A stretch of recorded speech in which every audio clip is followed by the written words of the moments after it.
咁就喺呢一下咧，就冇人可以犯錯噶啦。係啊，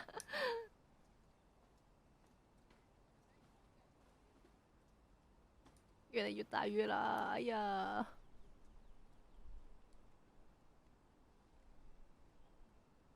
始終200米都比較緊張啊。因為即係大家個實力好接近啊，所以都好睇佢哋呢一槍個發揮係點。都好想即係搶先一步。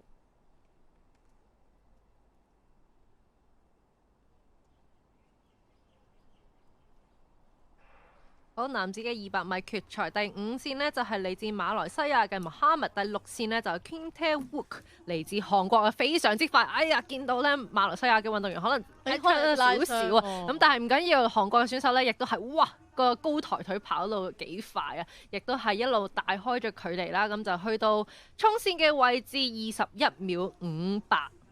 咁啊，恭喜嚟自韓國嘅 Kim Wook 咧，就以21秒58率先衝過終點。咁啊，第二位衝過終點嘅咧係拔萃男書院田徑隊嘅許浩軒。咁啊，第3名衝過終點嘅咧就係喇沙嘅代表郭嘉齊啊。咁啊，時間呢，我哋有待呢個大會公佈啦。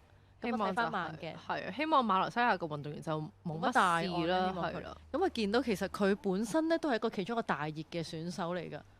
因為去到呢個位，好似咬親少少，應該又唔係太大問題，但係希望佢冇乜事啦。咁但係因為始終咧200米大家都會好想去搏盡，即係有機會拉親我。係啦，咁所以就係有好多時候短跑嘅運動員一係就 Achilles 啦，或者可能 hamstring 啦，係啦，就會比較多受傷。咁希望唔係太大礙啦，咁就。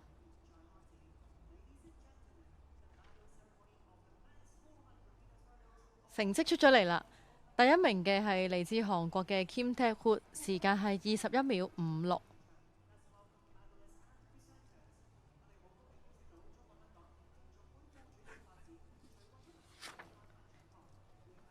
第2名係許浩軒，咁啊代表拔萃男書院田徑會，時間21秒82，亦都係今季嘅 SB。第3名郭嘉齊，代表喇沙書院田徑會，時間係21秒87，亦都係佢今季嘅 SB。咁啊，恭喜晒頭3名得獎嘅運動員。咁接住落嚟呢，就係競項。